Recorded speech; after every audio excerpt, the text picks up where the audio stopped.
तो hello friends, मैं विक्रम अग्रवाल सबसे पहले आपका डी लाइफ डिजिटल एजुकेशन में हार्दिक स्वागत करता हूं। तो बच्चों, मेरी तरफ से आपको प्यार भरा नमस्कार। जैसे आपकी डिमांड पे हमने स्टार्ट की थी आईटीआई थ्योरी कंपटीशन एग्जाम के लिए, टेक्निकल हेल्पर और डीएमआरसी के लिए। तो जैसे हमने स्टार्ट किया था उसके अंदर हम डीसी परिपथ पढ़ रहे थे। तो बच्चों, डीसी परिपथ में हमने क्या पढ़ा था? अवयव के प्रकार पढ़े थे, स्रोत के प्रकार पढ़े थे। आज हम इसी से related basic terms of electricity, तो जो विद्युत के महत्वपूर्ण पद है कुछ कि जैसे वोल्टेज है, धारा है, आवेश है, तो उसके बारे में आज हम अध्ययन करेंगे। ठीक है, तो मैं आपका ज्यादा समय ना लेता हुआ आपको ले चलता हूं डायरेक्ट क्वेश्चन पे। तो सबसे पहले मैं बात करता हूं विद्युत से संबंधित मूल पद। जैसे मैंने बोला कि basic terms related to electricity, तो सबसे पहले हमारे पास आता है इलेक्ट्रिक चार्ज। सबसे छोटी यूनिट जो होती है हमारे पास कण होते हैं। कण से फिर परमाणु, फिर अणु, फिर यौगिक, ऐसे बनते हैं। तो सबसे पहले हमें एक बात का ध्यान रखना होगा कि इलेक्ट्रिक चार्ज है क्या। तो उससे पहले मैं आपको ले चलता हूं कि न्यूक्लियस, जिसको बोला जाता है नाभिक। नाभिक क्या होता है मैं बताता हूं। यह परमाणु का केंद्रीय सघन भाग होता है। बच्चों, अगर मैं आपको एक बात बताऊं कि ये मैंने एक तरीके से सेल्स बना ली है, कक्षा बना ली है। तो अगर मैं इसके अंदर बात करूं जो सबसे, ये देखो केंद्रीय भाग मतलब सेंट्रल वाला, तो ये बच्चों आपका कौन सा भाग होगा? नाभिक, जिसको बोला जाता है न्यूक्लियस। और नाभिक में होते क्या क्या है? प्रोटॉन और न्यूट्रॉन। वो आगे आएगा, मैं आपको डायग्राम से दिखाऊंगा। ठीक है, इसमें प्रोटॉन तथा न्यूट्रॉन अवस्थित होते हैं। अभी मैंने आपको बताया कि केंद्र भाग होता है और इसके अंदर होते क्या है? प्रोटॉन और न्यूट्रॉन। परमाणु में नाभिक के चारों ओर रिक्त स्थान होता है, जिसमें विभिन्न कक्षाओं में विभिन्न संख्या में इलेक्ट्रॉन परिक्रमा करते हैं। तो बच्चों, जो आपकी कक्षाएं हैं इसके ऊपर के एल एम एन, इस तरीके से, तो इन कक्षाओं के अंदर क्या होते हैं? इलेक्ट्रॉन्स होते हैं। तो इनके अंदर इलेक्ट्रॉन्स परिक्रमा करते हैं। और आपको पता होगा कि नील्स बोर ने एक नियम दिया था। क्या नियम था वो? 2n square. 2n स्क्वायर, तो n यहां पर क्या है? कक्षा। तो अगर मैं यहां पर n का मान 1 करूं तो 2n कितना है? 1 का स्क्वायर मतलब 2। तो पहला जो कक्ष होगा इसके अंदर आपके कितने होंगे? 2 सेल होंगे, 2 इलेक्ट्रॉन्स होंगे। फिर मैं n की जगह 2 रखूंगा तो 2 का स्क्वायर कितना होता है? 4, 4 इंटू 2 8। इस तरीके से आपके परिक्रमा करते हैं इलेक्ट्रॉन्स। ठीक है, तो अभी मैं आपको थोड़ा सा इसका बेसिक बता रहा हूं, फिर मैं चलूंगा आपको पॉइंट्स पे लेके। प्रोटॉन, प्रोटॉन क्या होता है बच्चों? देखो, सबसे पहले प्रोटॉन पर पॉजिटिव, जिसको बोला जाता है धनात्मक आवेश होता है। तो यहां पर प्रोटॉन पर कौन सा आवेश हो रहा है? पॉजिटिव मतलब धनात्मक। एक प्रोटॉन पर 1.6 इंटू 10 की पावर -19 कूलम्ब आवेश होता है। तो बच्चों, ये क्वेश्चन पूछा जाता है कि एक प्रोटॉन पर कितना आवेश होता है, तो आपका आंसर होगा +1.6 इंटू 10 की पावर -19। प्रोटॉन के खोजकर्ता अर्नेस्ट रदरफोर्ड ने की, जबकि गोल्डस्टीन ने अपने प्रयोगों के दौरान प्रोटॉन की उपस्थिति को ऑब्जर्व किया। तो बच्चों, जो सबसे पहले गोल्डस्टीन थे, जो उन्होंने देखा, उनकी उपस्थिति को ऑब्जर्व किया, परंतु पूर्ण रूप से उसका सिद्धांत किसने दिया था? Ernest Rutherford. तो बच्चों, अगर आपके पास आता है क्वेश्चन कि प्रोटॉन के खोजकर्ता कौन थे, आपको आंसर करना है अर्नेस्ट रदरफोर्ड। और अर्नेस्ट रदरफोर्ड अगर बाई चांस ऑप्शन में नहीं है तो वहां पर आपका ऑप्शन होगा गोल्डस्टीन, क्योंकि गोल्डस्टीन ने उनको देखा, ऑब्जर्व किया और उसके बाद रदरफोर्ड ने इनका प्रतिपादन सिद्धांत दिया। प्रोटॉन का द्रव्यमान इलेक्ट्रॉन के द्रव्यमान का 1845 गुना अर्थात 1.67 इंटू 10 की पावर -24 ग्राम होता है। तो बच्चों, अगर किलोग्राम की बात करूंगा तो -27 हो जाता है। 1 किलोग्राम में 1000 ग्राम होते हैं। तो ये वैल्यू आपको याद रखनी पड़ेगी, इस पर क्वेश्चन आता ही आता है। और एक ये ध्यान रखना कि प्रोटॉन का द्रव्यमान इलेक्ट्रॉन के द्रव्यमान का 1845 गुना होता है। ये क्वेश्चन अक्सर पूछा जाता है। ठीक है, अब हमारे पास इसी तरीके से क्या आया? इलेक्ट्रॉन। तो बच्चों इलेक्ट्रॉन जो है बहुत ही मोस्ट इंपॉर्टेंट है। इलेक्ट्रॉन जो है बाहरी कक्षाओं में परिक्रमा करते हैं और इलेक्ट्रॉन पर ऋणात्मक मतलब नेगेटिव आवेश होता है। आवेश क्या होता है? चार्ज। आवेश का मतलब होता है चार्ज। तो मैं यहां पर बात करूं तो इलेक्ट्रॉन पर कौन सा चार्ज हुआ? Negative charge. ये क्वेश्चन भी बन जाता है। तो बच्चों यहां पर -1.6 इंटू 10 की पावर -19, सिर्फ और सिर्फ यहां पर माइनस का निशान आ गया तो ये किसका हुआ? इलेक्ट्रॉन का। और वरना किसका होता है? ये प्रोटॉन का। इलेक्ट्रॉन का द्रव्यमान 9.02 इंटू 10 की पावर -28 ग्राम होता है। और इलेक्ट्रॉन के खोजकर्ता कौन थे? J Thomson. तो बच्चों ये चारों क्वेश्चन आपके इंपॉर्टेंट है। द्रव्यमान, कौन सा आवेश होता है, कितना आवेश होता है, और इलेक्ट्रॉन की खोज किसने की। तो ये बेसिक है, आप साइंस में भी पढ़ते हो तो इसको आपको ध्यान में रखना पड़ेगा। Next, neutron. अब न्यूट्रॉन के अंदर क्या होता है इसका खासकर ध्यान रखना पड़ता है। क्यों? क्योंकि न्यूट्रॉन जो होता है ना वो नाभिक में उपस्थित रहते हैं। नाभिक में कौन कौन होता है? प्रोटॉन और न्यूट्रॉन। और किसी प्रकार की गति नहीं करते हैं। तो ये गति नहीं करते हैं। गति कौन करता है? इलेक्ट्रॉन। परिक्रमा करते हैं वो। न्यूट्रॉन पर कोई आवेश नहीं होता, इसलिए न्यूट्रॉन आवेश रहित होता है। तो बच्चों न्यूट्रॉन पर जीरो आवेश होता है, शून्य आवेश होता है, इसलिए उसको बोला जाता है कि ये क्या है? आवेश रहित, उदासीन। न्यूट्रॉन का द्रव्यमान प्रोटॉन के द्रव्यमान के लगभग बराबर होता है। तो न्यूट्रॉन का द्रव्यमान किसके बराबर होता है? प्रोटॉन के द्रव्यमान के। तो ये मैंने आपको डायग्राम के थ्रू बताया था, अभी वही डायग्राम फिर से आ गया। देखिए ये आपका है नाभिक। नाभिक में P और N है। P और N क्या है यहां पर? प्रोटॉन और न्यूट्रॉन। प्रोटॉन और न्यूट्रॉन। और जो ये बाहरी सेल है, सबसे बाहरी सेल, इसमें आपका क्या दिखाया गया है? इलेक्ट्रॉन। तो बच्चों इलेक्ट्रॉन जो होते हैं वो परिक्रमा करते हैं। और जो सबसे बाहरी सेल होता है उसमें श्योनजी इलेक्ट्रॉन होते हैं। कौन से? श्योनजी। तो बच्चों श्योनजी इलेक्ट्रॉन क्या होता है मैं आपको बताता हूं, जिसको इंग्लिश में बोला जाता है वैलेंस इलेक्ट्रॉन। क्या बोला जाता है? Valence electron. और जिसको हिंदी में कहते हैं श्योनजी इलेक्ट्रॉन। तो ये श्योनजी इलेक्ट्रॉन है क्या, मैं आपको बताता हूं। जैसे अगर मैं बात करूं एल्यूमिनियम की, किसकी बात कर रहा हूं? एल्यूमिनियम की। तो बच्चों एल्यूमिनियम का जो हमारा सिंबल होता है वो होता है Al, और जिसका परमाणु क्रमांक नंबर होता है 13। बिल्कुल होता है 13। अब आपको पता है कि पहले कक्ष में आ जाएंगे 2। अगर मैं बात करूं इसके अंदर आ जाएंगे 2, उसके बाद कितने आ जाएंगे? 8 और 2 8, और फिर कितने बचेंगे? 3। तो 1 2 3 4 5 6 7 8। अब बच्चों जो बाहरी कक्ष होगा, सबसे बाहरी कक्ष, इसमें कितने बचे? 3 बचे। तो ये जो 3 है ना सबसे बाहरी कक्ष में, इनको बोला जाता है श्योनजी इलेक्ट्रॉन। तो ये श्योनजी इलेक्ट्रॉन क्यों बोला जाता है बच्चों? कि ये जो है ना ये फ्री इलेक्ट्रॉन है। अगर किसी के साथ पेयर बनाना चाहे तो बना सकते हैं। कैसे पेयर? अगर मैं बात करूं ये 3 है, और यहां पर अगर मैं बात करता हूं किसी भी चीज की, जैसे मान लो कि सिलिकॉन का 14 होता है, 2 8 4 बनेगा, तो वो यहां से ले सकता है या फिर किसी को दे सकता है। तो ये आपका क्या हुआ? श्योनजी इलेक्ट्रॉन। श्योनजी मतलब क्या होता है बच्चों? किसी के साथ श्योंज करना। अगर इसके पास कम है एक तो किसी से ले सकता है, और इसके पास ज्यादा है तो किसी को दे सकता है। और इंग्लिश में उसको बोला जाता है कोवालेंट बॉन्ड, सहसंयोजी संबंध। तो यहां पर मैं बात कर रहा हूं, एक फॉर्मूला मैंने दिखाया है Me।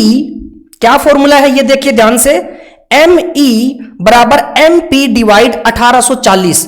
तो बच्चों एक बात यहां से अगर मैं कहूं तो इसको मैं क्या लिख सकता हूं? MP बराबर 1840 Me।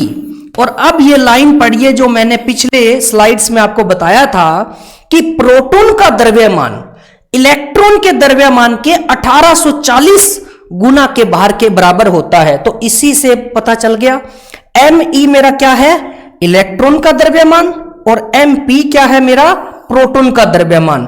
तो बच्चों अक्सर इससे क्वेश्चन आपका आता है और बच्चे अक्सर गलती करते भी कहां पे हो कि सर यहां पर mp आएगा या me आएगा। तो मैं आपको बताता हूं, अल्फाबेट के अंदर पहले क्या आता है, ई आता है ना, तो ई लेफ्ट साइड में और राइट साइड में पी, तो me बराबर mp डिवाइड 1840।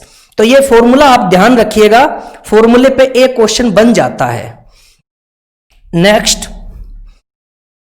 नेक्स्ट में देखिए, अब यहां पर यह बोला गया कि आवेश होता क्या है। अभी मैंने आवेश से रिलेटेड आपको 3 टर्म्स बताई, कौन सी, नाभिक बताया, उसके बाद इलेक्ट्रॉन, प्रोटॉन और न्यूट्रॉन, उसके बारे में बताया। अब बच्चों आवेश है क्या, क्या है आवेश। एक बात बताओ कि अगर आप, ये बाल है और मैं किसी भी चीज को रगड़ूं, इसको अगर मैं तेज रगड़ता हूं तो आपने एक बल का अनुभव किया होगा कि कोई चीज को खींच रहे हैं। जैसे आप अपने छोटी कक्षा में जब पढ़ते थे तो आपने देखा होगा कि कागज या फिर बैलून जो रगड़ के बालों से, फिर हम कागज को उसके पास लेके जाते थे, तो कागज क्या है, पेन से चिपकने की कोशिश करता था। तो बच्चों वो क्या होता है, अट्रैक्शन, आकर्षण। तो क्वेश्चन का क्या बना, यह एक ऐसी अदृश्य अवस्था है जिसके कारण प्रत्येक वस्तु आकर्षण और प्रतिकर्षण बल का अनुभव करती है। बच्चों इसका मतलब क्या हुआ, अदृश्य अवस्था, यह प्रॉपर्टी होती है, अपने को आंखों से नहीं दिखता कि आवेश है क्या, सिर्फ महसूस कर सकते हैं। जैसे प्रतिरोध है, तो प्रतिरोध को तो आप देख नहीं पाओगे, रजिस्टर को देख पाते हो, रेजिस्टेंस नहीं देख पाते, क्योंकि वो भौतिक अवस्था होती है।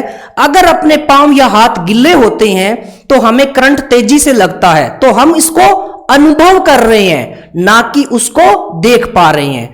तो इसी के अंदर मैं कह रहा हूं कि आवेश आपकी एक ऐसी अदृश्य मतलब इनविजिबल फिनोमिना, जिसके कारण प्रत्येक वस्तु आकर्षण और प्रतिकर्षण, अट्रैक्शन और रिपल्सन फोर्स का अनुभव करती है। तो बच्चों है क्या ये, आकर्षण और प्रतिकर्षण।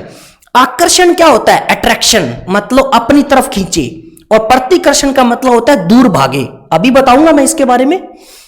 तो किसी पदार्थ का वह गुण जिसके कारण विद्युत तथा चुंबकीय प्रभाव उत्पन्न होता है। अब बच्चों आपको यह पता होना चाहिए कि विद्युत और चुंबकीय प्रभाव होता क्या है। तो एक होता है इलेक्ट्रिक फील्ड, एक होता है मैग्नेटिक फील्ड। तो बच्चों मैग्नेटिक फील्ड होता है वो चुंबकीय प्रभाव होता है, और इलेक्ट्रिक फील्ड होती है उसको बोलते हैं विद्युत प्रभाव।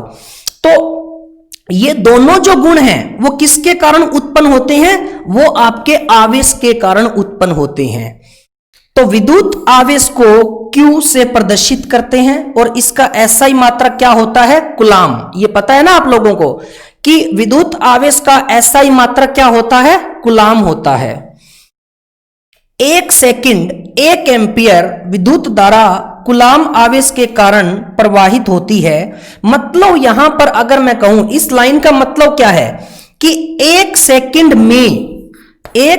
में अगर 1 एम्पियर विद्युत धारा कूलाम आवेश के कारण प्रवाहित होती है, इसलिए आवेश को एम्पियर सेकंड से भी प्रदर्शित करते हैं। तो बच्चों इस लाइन का मतलब आपको नहीं समझ में आया, परंतु मैं आपको बताता हूं कि आपने एक फॉर्मूला पढ़ा होगा, I बराबर Q बटा T। ये क्या होता है बच्चों, विद्युत धारा का फॉर्मूला होता है। आप क्या पढ़ते हो, इलेक्ट्रॉन के प्रवाह की दर को क्या बोलते हो बच्चों, विद्युत धारा। इलेक्ट्रॉन या आवेश, तो वो क्या हो गया, Q की दर को, दर क्या होता है, समय। तो I बराबर Q बटा T बना। तो मैं यहां से अगर Q निकालना चाहूं तो I इंटू क्या हो गया, T। तो अब यहां पर देखिएगा क्या लिखा है, 1 सेकंड, ये देखो T सेकंड में होता है, 1 सेकंड में 1 एम्पियर की विद्युत धारा कूलाम आवेश के कारण प्रभावित होती है। तो बच्चों जब इन दोनों का मल्टीप्लाई करते हैं तो हमारे पास 1 कूलाम आवेश आता है, ठीक है।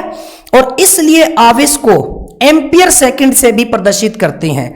तो I का क्या हो गया बच्चों, एम्पियर, और T का क्या हो गया, सेकंड। तो मल्टीप्लाई में क्या हो गया, सेकंड, एम्पियर सेकंड। तो इस तरीके से एम्पियर सेकंड हो गया, ठीक है ना। तो यहां पर आप 1 कूलाम आवेश कर लेना, कितना कूलाम, 1 कूलाम। बच्चों 1 सेकंड में 1 एम्पियर विद्युत धारा 1 कूलाम आवेश के कारण प्रवाहित होती है, ठीक है। नेक्स्ट अब देखिए, अभी मैंने आपको क्या बताया था कि आवेश जो होता है चार्ज, इसके दो मुख्य बिंदु होते हैं। कितने बिंदु होते हैं? दो। तो देख सकते हो, एक समान आवेश और असमान आवेश। एक तो होता है एक समान और दूसरा होता है असमान। तो बच्चों, एक समान आवेश होता है ना, इसमें एक दूसरे से दूर जाते हैं। एक ही प्रकार की जब अवस्था के होते हैं तो वो क्या करते हैं? दूर जाते हैं, अर्थात प्रतिकर्षित होते हैं। प्रतिकर्षण का मतलब ये होता है कि दूर भागना। तो यहां पर देखिए कि चार्ज आपके दोनों पॉजिटिव है। कौन से चार्ज है? पॉजिटिव। एक समान बोला है इसलिए पॉजिटिव पॉजिटिव। तो ये एक दूसरे से क्या हो रहे हैं? दूर भाग रहे हैं। ठीक है ना? वो अगर इधर जा रहा है तो ये इधर जा रहे हैं, एक दूसरे से वो क्या करेंगे? दूर भागेंगे। तो मैं यहां से कह सकता हूं कि अगर एक ही प्रकृति के आवेश हैं तो वो एक दूसरे से दूर जाएंगे, और इसको हम बोलते हैं प्रतिकर्षित। प्रतिकर्षित का मतलब होता है बच्चों रिपल्सन। कौन सा फोर्स लगेगा? Repulsion force. ठीक है? और अगर यहां पर असमान आवेश होता, एक पॉजिटिव एक नेगेटिव, तो बच्चों दोनों एक दूसरे की तरफ जाते, मतलब कौन सा बल अनुभव करते? आकर्षण बल। तो वो आपके सामने ये रहा असमान आवेश। जो आवेश एक समान नहीं होते हैं वे एक दूसरे के पास आते हैं, अर्थात आकर्षित होते हैं। आकर्षित का मतलब क्या होता है? अट्रैक्शन। तो यहां पर एक चार्ज पॉजिटिव है, एक नेगेटिव प्रकृति का है, तो दोनों एक तरफ, दोनों एक दूसरे के क्या आए? पास आए, क्लोज। तो मैं कह सकता हूं कि विपरीत आवेश के मध्य आकर्षण जो बल है वो क्या होता है? एक दूसरे को आकर्षित करते हैं। ठीक है जी? नेक्स्ट, अब आपने अगर चार्ज के बारे में थोड़ा सा पढ़ा है तो यहां से मैं कह देता हूं कि विद्युत धारा, ये विद्युत धारा किसके कारण बनती है बच्चों? चार्ज के कारण। आवेश, इलेक्ट्रॉन प्रवाह की दर, कण, ये सारी एक ही चीज है, आवेश है। ठीक है ना? किसी परिपथ में इलेक्ट्रॉन या आवेश के प्रवाह होने की दर विद्युत धारा कहलाती है। तो बच्चों, मैंने आपका फॉर्मूला लिखा पहले सिंपल वे में, I बराबर Q बटा T होता है ना। और Q बच्चों क्या होता है? आपको पता है, Q होता है आवेश, और T क्या होता है बच्चों? समय। तो आप देख सकते हो कि किसी परिपथ में इलेक्ट्रॉन या आवेश के प्रवाह होने की दर हमेशा समय को बोला जाता है, तो वो क्या कहलाती है? विद्युत धारा। तो I बराबर Q बटा T, तो आपका फॉर्मूला बन गया किसका? विद्युत धारा का। अब आप एक नीचे फॉर्मूला और देख रहे होंगे बच्चों। अगर मैं एक बात करूं कि I बराबर Q बटा T, ये आपका एक तरीके से फॉर्मूला गलत है। गलत कैसे? उस वे में नहीं कह रहा गलत है, कहने का मतलब क्या है? जब समय के अनुसार आपका आवेश परिवर्तित होता है तो बच्चों तब विद्युत धारा प्रवाहित होती है। तो मैंने क्या लिखा? dq, डी या क्या है? डी क्या होता है बच्चों? बदलाव। तो dq क्या है? आवेश में बदलाव। dt क्या है? समय में परिवर्तन। तो आपकी क्या प्रवाहित हुई? विद्युत धारा। और मैंने आपको यह भी बता दिया कि आवेश कूलाम में होता है और समय जो है सेकंड में होता है, और I जो है वो एम्पियर में होता है। तो I बराबर dq बाई dt। तो dq क्या है? यहां पर आवेश में परिवर्तन, और dt क्या हो गया? समय में परिवर्तन।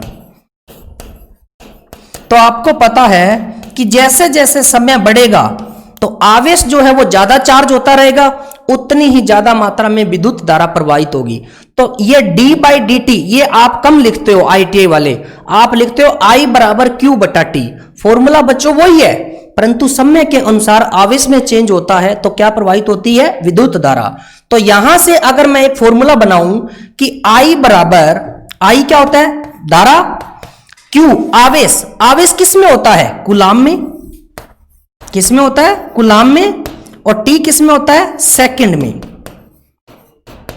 तो I बराबर कूलाम पर सेकंड अगर मैं कहूं तो यह क्वेश्चन आ सकता है कि I को किससे प्रदर्शित करते हैं? कूलाम पर सेकंड से भी प्रदर्शित करते हैं। ठीक है?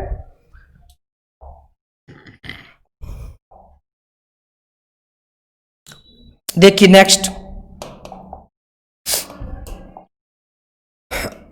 विद्युत धारा को I से प्रदर्शित करते हैं और इसका SI मात्रक एम्पियर होता है। अभी मैंने बताया आपको क्यों होता है एम्पियर। विद्युत धारा I होता है और I अगर एम्पियर है तो एम्पियर का मैंने अभी क्या बताया, अगर मुझे 1 एम्पियर की धारा प्रवाहित करनी है तो मुझे 1 कूलाम का आवेश चाहिए और 1 सेकंड का समय चाहिए, तो मेरे 1 एम्पियर की धारा प्रवाहित हो जाएगी। तो विद्युत धारा को कूलाम पर सेकंड से भी दर्शाते हैं, कूलाम पर सेकंड। तो क्या हुई विद्युत धारा। विद्युत धारा का प्रवाह धन दिशा से ऋण दिशा की ओर अर्थात इलेक्ट्रॉन के प्रवाह के विपरीत होता है। बच्चों अगर मैं एक बात करूं कि ये मेरा एक कंडक्टर है, कंडक्टर क्या होता है बच्चों, चालक, ये मेरा कंडक्टर है, ठीक है ना। अब मैं ये कहूं कि इसके अंदर इलेक्ट्रॉन के प्रवाह की दर है ऐसे, ठीक है, इलेक्ट्रॉन के प्रवाह की दर कैसे है, ऐसे। तो जो विद्युत धारा होगी वो इसके विपरीत होगी, आई इस तरीके से। कहने का मतलब इलेक्ट्रॉन के प्रवाह के विपरीत विद्युत धारा प्रवाहित होती है, उसकी दिशा क्या होती है, विपरीत। और जो आपका विद्युत धारा का प्रवाह हमेशा होता है वो पॉजिटिव से नेगेटिव होता है। किससे, पॉजिटिव से नेगेटिव। कहने का मतलब धनात्मक से ऋणात्मक की ओर, ठीक है जी। नेक्स्ट सॉरी, हाँ जी, विद्युत धारा के प्रकार। विद्युत धारा के कितने प्रकार होते हैं, मेन 2 प्रकार होती हैं।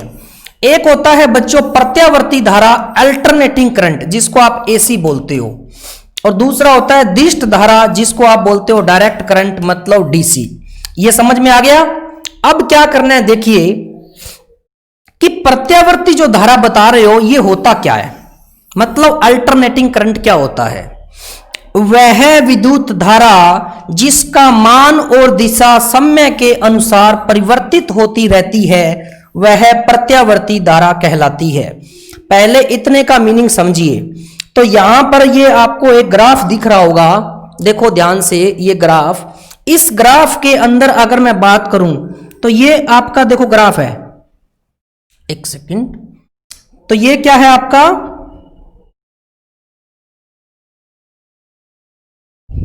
एक सेकंड,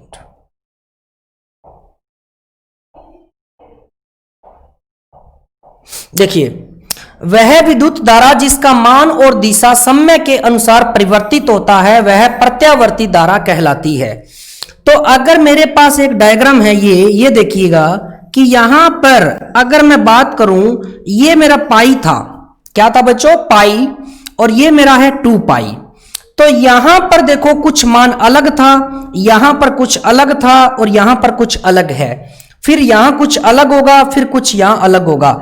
मतलब आप समय के अनुसार इसका मान क्या हो रहा है, परिवर्तित हो रहा है, तो उसको बोलते हैं प्रत्यावर्ती धारा। ये बच्चों कौन सी वेव है, ये आपकी साइन वेव है। कौन सी, साइन वेव।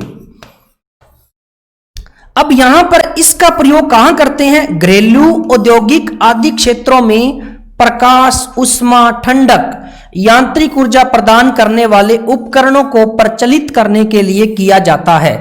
तो जितने भी आपके घरेलू उपकरण आते हैं, हीटर आता है जैसे, वो आ गया उष्मा के लिए, ठंडक मतलब एसी के लिए, तो उनको जो यांत्रिक ऊर्जा प्रदान करते हैं उपकरण, उनको चलाने के लिए आपको क्या चाहिए, एसी सप्लाई चाहिए, तभी तो घरों के अंदर चलाते हैं हम। फ्रिज हो गया, ये हो गया, तो ये सारे किस पे चलते हैं, एसी पे। तो कहने का मतलब एसी का प्रयोग हमारा औद्योगिक क्षेत्रों और घरेलू दोनों के अंदर हम प्रयोग करते हैं। बस ध्यान ये रखना कि अगर मैं कहूं, देखो बच्चों, ये आपका होता है, ये एक साइन वेव और बना ली मैंने, तो यहां से मैं आपको कुछ बताना चाह रहा हूं। ये आपका टाइम है, ठीक है, और ये इसका पीक मान है। अगर ये मैं कहूं, ये आ जाएगा IM, अगर ये I है तो IM क्या होता है, पीक मान, मैक्सिमम वैल्यू ऑफ करंट। तो यहां पर ये समय की लाइन है, मैं कह दूं कि इस समय पर कुछ धारा, यहां पर कुछ मान था, उसके बाद यहां पर कुछ मान है, इस तरीके से जो मान आपका है वो चेंज होता जा रहा है समय के अनुसार, तो उसको बोलते हैं प्रत्यावर्ती धारा। अब इसी तरीके से अगर मैं दिष्ट धारा पे बात करूं तो दिष्ट धारा में क्या होता है, जिस विद्युत धारा का मान और दिशा समय के सापेक्ष नियत रहते हैं, मतलब समान रहते हैं, तो दिष्ट धारा कहलाती है। यह सेल बैटरी, जनरेटर आदि से प्राप्त की जाती है। इसका प्रयोग कहां करते हैं, arc welding, battery charging, electronic उपकरणों के प्रचालन आदि में किया जाता है। अब इसको समझिए। अब यहां पर देखिए टी मेरा जो समय है, मान लो ये समय आपका 2 सेकंड है, 4 सेकंड है, 6 सेकंड है, 8 सेकंड है, 10 सेकंड है। और यहां पर अगर मैं बात करूं, ये आपका आई है, मैं कह दूं 5 एम्पियर, 10 एम्पियर, उसके बाद 15 एम्पियर। तो बच्चों यहां पर 2 सेकंड पर कितनी धारा है, 10 एम्पियर है। 4 सेकंड पर कितनी है, 10 एम्पियर। 6 सेकंड पर 10 एम्पियर, 8 सेकंड पर 10 एम्पियर। कहने का मतलब मैं समय चेंज करता जाऊं चाहे, परंतु आपका मान चेंज नहीं हो रहा। तो इसलिए इसने लिखा कि जिस विद्युत धारा का मान और दिशा समय के सापेक्ष समान रहते हैं तो उसे कहते हैं दिष्ट धारा। तो जो हमारे घरों में इन्वर्टर वाली बैटरी होती है, सेल होते हैं और जनरेटर आदि से क्या प्राप्त करते हैं, डीसी। तो इनका प्रयोग कहां करते हैं, आर्क वेल्डिंग में, बैटरी चार्जिंग में, और उपकरण जो होते हैं उनके प्रचालन आदि में इनका प्रयोग किया जाता है। तो बच्चों एसी और डीसी में फर्क क्या होता है आपके सामने है। अगर मैं यहां एसी बनाऊं तो एसी की फ्रीक्वेंसी होती है कि नहीं होती है, बिल्कुल होती है। अगर एसी की फ्रीक्वेंसी होती है जो हमारे इंडिया के अंदर कितनी है, 50 हर्ट्ज, 50 हर्ट्ज, और यहां पर डीसी की फ्रीक्वेंसी 0 होगी। क्यों, क्योंकि वो नेगेटिव साइकिल में जा ही नहीं रहा। ये देखो नीचे तो जा ही नहीं रहा ना। तो यहां पर देखिए, अगर मैं यहां पर कहूं ये आपकी कौन सी साइकिल है, पॉजिटिव साइकिल है। उसके बाद फिर वो नेगेटिव साइकिल गया, इसके बाद फिर पॉजिटिव जाएगा, इस तरीके से। मतलब क्या है, पॉजिटिव नेगेटिव एक साइकिल बन रही है। तो उसको एसी वेव बोला जाता है और उसी की फ्रीक्वेंसी होती है। तो यहां पर डीसी की फ्रीक्वेंसी कितना हो गया, डीसी की फ्रीक्वेंसी मतलब फ्रीक्वेंसी क्या होता है, आवृत्ति। तो आवृत्ति का मान कितना होता है डीसी की, 0 होता है। यह क्वेश्चन पूछा जाता है कि डीसी की फ्रीक्वेंसी जो होती है वो कितनी होती है बच्चों, 0 होती है। और एक रीजन और बताता हूं कि अगर मैं ये कहूं कि मेरा ये कौन सा वेव है, तो आप कहोगे सर ये वेव जो है ये साइन वेव है। कौन सा, साइन वेव। और अगर मैं इसके पीक मान को लिखूं तो ये मेरा क्या हो जाएगा, IM हो जाएगा ना। तो अगर ये करंट सोर्स है तो बच्चों IM, और ये आपकी कौन सी वेव है, साइन, और ये एंगल कौन सा है, ओमेगा टी। तो आपका सिग्नल बन गया IM साइन ओमेगा टी। परंतु इसके अंदर आपका पीक मान होता है सिर्फ या तो IM, और अगर वोल्टेज सिग्नल है तो VM। इसके साथ साइन ओमेगा टी नहीं होता है। तो ओमेगा नहीं तो आवृत्ति नहीं, और आवृत्ति का मान डीसी के अंदर बच्चों क्या हो गया, 0। नेक्स्ट, अब विद्युत धारा के कुछ प्रभाव होते हैं, वो देखते हैं कौन कौन से प्रभाव हैं। तो विद्युत धारा के प्रभाव कितने होते हैं, उष्मीय प्रभाव, इसके आपके 4 से 5 प्रभाव होते हैं। मेनली इनके 3 प्रभाव होते हैं, ठीक है ना, उष्मीय, रासायनिक और चुंबकीय। तो उष्मीय प्रभाव होता क्या है, प्रत्येक चालक समय में से होने वाले विद्युत धारा प्रवाह का कम या अधिक विरोध करता है, जिसके फलस्वरूप वह गर्म हो जाता है। बच्चों उष्मीय से रिलेटेड क्या होता है, तापमान से रिलेटेड, तो वो गर्म हो जाता है, और यह विद्युत धारा का उष्मीय प्रभाव कहलाता है। इस प्रभाव का प्रयोग electric press, electric iron, heater, bulb आदि में किया जाता है। तो जैसे हमारे घरों में जो बल्ब लगा होता है 100 वाट का, 200 वाट का, तो बच्चों आप देखते हो कि रूम जो होता है वो गर्म हो जाता है। किसके कारण, तापमान के कारण। तो तापमान आया शब्द, तो कौन सा प्रभाव हुआ, उष्मीय प्रभाव। और आप जो प्रेस करते हो, इस्त्री बोलते हो जिसको, और आपका आयरन, हीटर, इलेक्ट्रिक आयरन मतलब रोड, जब पानी में आप रोड डालते हो, पानी जब गर्म हो जाता है तो क्या होता है, तापमान। इसी तरीके से बल्ब, हीटर, तो इन सब में कौन सा आपका प्रभाव है, उष्मीय प्रभाव है। नेक्स्ट, चुंबकीय प्रभाव। चुंबकीय प्रभाव क्या होता है देखते हैं। विद्युत धारावाही चालक के चारों ओर चुंबकीय क्षेत्र पैदा हो जाता है, यह विद्युत धारा का चुंबकीय प्रभाव कहलाता है। इस प्रभाव का उपयोग विद्युत घंटी, विद्युत चुंबक, पंखा, मोटर, जनरेटर आदि में किया जाता है। इस लाइन को बच्चों समझने की कोशिश करना। देखो, अगर मैं ये कह दूं कि कोई मेरे पास एक चालक है, मतलब कोई रोड है, और इसके ऊपर मैंने क्या कर दी, इसको मैंने वाइंड कर दिया। क्या कर दिया बच्चों? वाइंड, कॉइल लगा के। अब मैं एक बात कहूं कि अगर मैं इसको सप्लाई दे देता हूं, सप्लाई देता हूं इसको, तो इसके चारों ओर क्या हो जाएगा? चुंबकीय बल रेखाएं बन जाएगी, चुंबकीय बल रेखाएं बन जाएगी इस तरीके से। और चुंबकीय बल रेखाएं बनेगी तो उसके कारण चुंबकीय फ्लक्स पैदा होगा, और उसी को क्या बोलते हैं? चुंबकीय प्रभाव, मैग्नेटिक इफेक्ट। जितने भी इलेक्ट्रोमैग्नेटिक इंडक्शन है, ट्रांसफॉर्मर, प्रेरण मोटर, सारे किस पे काम करते हैं? मैग्नेटिक इफेक्ट पे काम करते हैं। तो ये विद्युत घंटी, विद्युत चुंबक, पंखा, मोटर, जनरेटर आदि में किसका प्रयोग करते हैं? चुंबकीय प्रभाव। आप कहोगे सर मोटर में कैसे, जनरेटर में कैसे? तो बच्चों, अगर मैं डीसी जनरेटर की बात करता हूं, तो डीसी जनरेटर में आर्मेचर होता है और दो पोल होते हैं, नॉर्थ और साउथ। अगर मैं जनरेटर, उनके बीच में आर्मेचर है और चुंबकीय जो बल रेखाएं हैं, तो जैसे ही हम उसके प्राइम मूवर को घुमाते हैं तो उसके अंदर क्या पैदा होती है? चुंबकीय बल रेखाएं। उसी के कारण तो आर्मेचर रोटेट होता है, ठीक है, तभी आपका ईएमएफ बनता है। अब रासायनिक प्रभाव क्या होता है? अम्लीय विलयनों में से विद्युत धारा प्रवाहित करने पर विलयन में घुले पदार्थ अपने अवयवों में विभाजित हो जाते हैं, यह विद्युत धारा का रासायनिक प्रभाव कहलाता है। और इस प्रभाव का प्रयोग हम कहां करते हैं? सेल, विद्युत लेपन, धातु निष्कर्षण आदि में किया जाता है, धातु शोधन। ठीक है बच्चों, रासायनिक प्रभाव क्या होता है? जैसे सेल होते हैं, रासायनिक सेल, तो एक अम्लीय जलीय विलयन होता है, तो जब इलेक्ट्रोलाइट में से विद्युत धारा प्रवाहित करते हैं तो वो जलीय जो विलयन है वो अपने आयनों में विभक्त हो जाता है, आयनों में विभक्त हो जाता है, जैसे आपने कॉपर सल्फेट का पढ़ा होगा।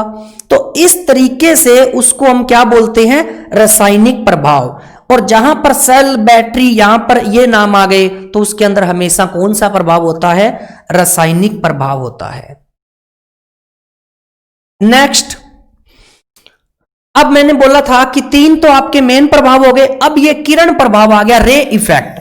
ये क्या होता है? जब अधिक वोल्टेज और अधिक फ्रीक्वेंसी वाली विद्युत धारा वायु शून्य नली, मतलब वैक्यूम ट्यूब में से प्रवाहित की जाती है तो एक विशेष प्रकार की किरणें, एक्स रेज उत्पन्न होती है, और यह विद्युत धारा का किरण प्रभाव कहलाता है।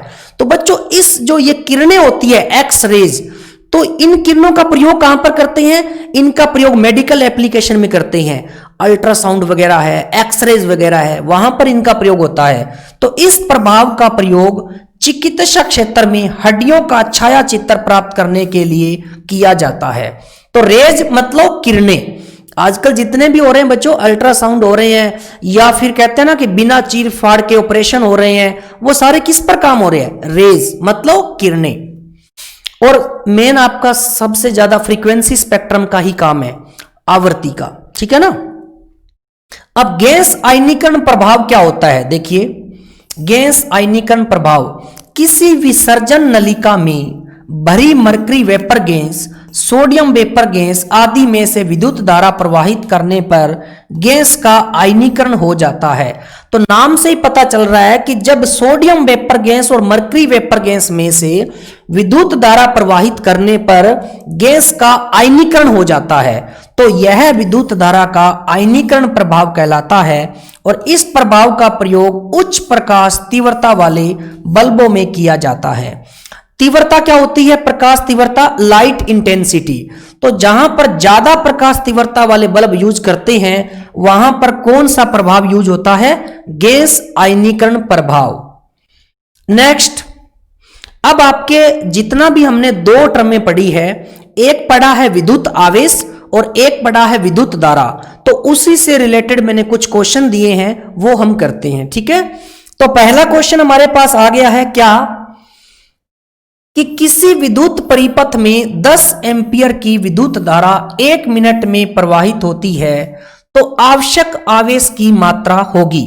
बच्चों सबसे पहले हमारे पास दिया क्या क्या हुआ है, तो परिपथ है उसमें 10 एम्पियर की विद्युत धारा है मतलब आई है कितना 10 एम्पियर, और 1 मिनट में प्रवाहित होती है मतलब ये समय है, और समय कितना है 1 मिनट, और आपको निकालना क्या है आवश्यक आवेश की मात्रा। आवेश क्या होता है Q। तो हमारे पास जो जो गिवन था डेटा वो मैंने लिख दिया। अब मेरे को पता है कि I तो एम्पियर में होता है, बट टाइम जो मिनट में नहीं वो किस में होता है 60 सेकंड। तो 1 मिनट जो है वो 60 सेकंड के बराबर हो जाएगा, क्योंकि आवेश का मात्रक कूलाम होता है और टाइम का सेकंड होता है, तो 1 मिनट बराबर 60 सेकंड। अब मैंने Q का आपको फॉर्मूला बताया था क्या, I into T. I into T क्यों, क्योंकि I बराबर क्या होता है बच्चों Q बटा टी। तो यहां से Q निकालना है तो I इंटू टी हो जाएगा। तो यहां से मेरे पास क्या निकल के आएगा, Q बराबर I क्या है एम्पियर 10 एम्पियर और T कितना है 60 सेकंड। तो 60 इंटू 10 600 कुलाम। तो 600 कुलाम जो है वो क्या होगा आवेश होगा। तो आपका जो आंसर है वो कौन सा आ जाएगा, डी ऑप्शन। अब बच्चों यहां पर गलती आप क्या करते हो, फॉर्मूला भी पता होता है परंतु आप 1 मिनट को आप चेंज नहीं करते। तो 10 इंटू 1 करोगे तो 10 कुलाम भी ऑप्शन में है, इसलिए आप सबसे पहले यूनिट को चेक करिए, ये एम्पियर में है ये सेकंड में है, और आंसर जो आएगा वो कुलाम में आएगा। तो कितना हुआ Q बराबर I इंटू टी, 10 इंटू 60 मतलब 600 कुलाम।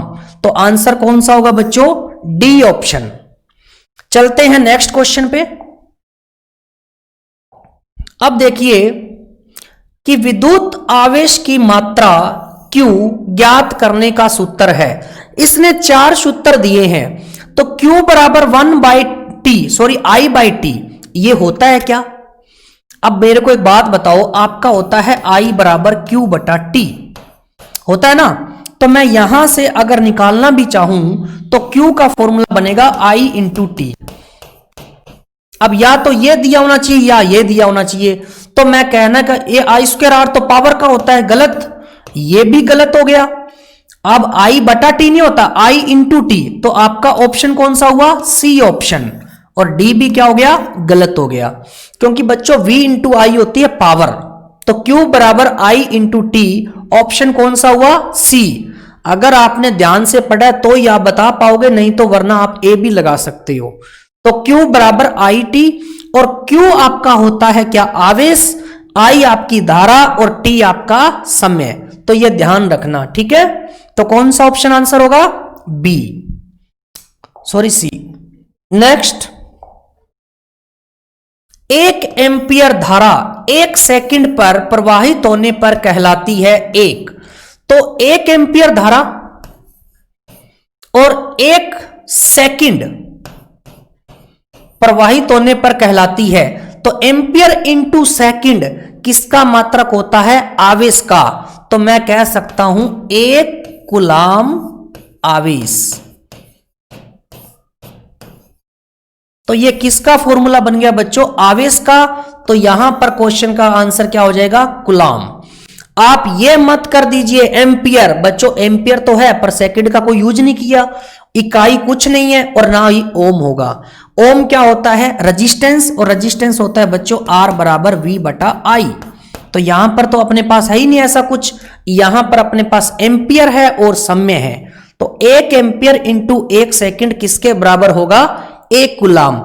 आपको लगता है इजी क्वेश्चन है, बट बेटा लॉजिकल है।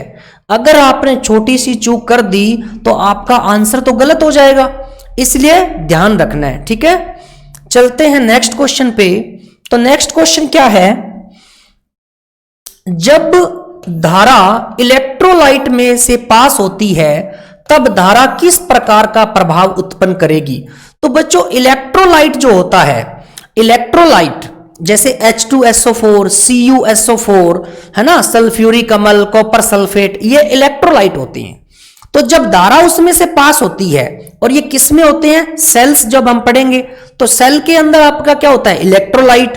तो इलेक्ट्रोलाइट में से जब धारा आपकी प्रवाहित की जाती है तो वो जलीय विलयन जो है वो अपने आयनों में विभक्त हो जाता है। और वो कौन सा प्रभाव था, रासायनिक प्रभाव, केमिकल इफेक्ट। कौन सा इफेक्ट, केमिकल इफेक्ट, और जिसको हिंदी में बोलते हैं रासायनिक प्रभाव। कौन सा प्रभाव, रासायनिक प्रभाव। तो मैं यहां पर यही कहूंगा कि ये आपका जो है वो केमिकल इफेक्ट है। तो आंसर कौन सा होगा, सी ऑप्शन।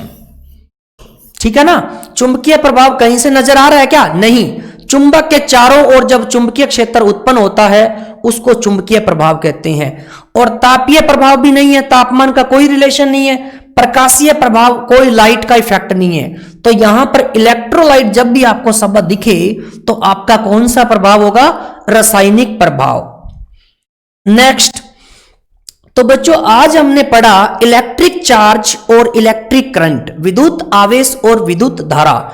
इससे क्वेश्चन मैं आगे और करवाऊंगा जब भी नेक्स्ट वीडियो के साथ आऊंगा। आज मैंने आपके साथ बेसिक टर्म को बताया, उसके कुछ क्वेश्चंस बताए, कुछ बेसिक कंसेप्ट बताए। तो जैसे जैसे हम आगे बढ़ेंगे तो अब आगे हम वोल्टेज, शक्ति, ऊर्जा, मतलब इस तरीके से पूरा बेसिक से आपको पढ़ाया जाएगा। तो चलो दोस्तों, आप डी लाइफ डिजिटल एजुकेशन को ज्यादा से ज्यादा शेयर कीजिए और अपने फ्रेंड्स को बताइए कि आईटीआई थ्योरी जो है वो बहुत अच्छे से स्टार्ट हो चुकी है। ठीक है ना, तो ज्यादा देर ना करें। Okay, thank you, let's go, मिलते हैं।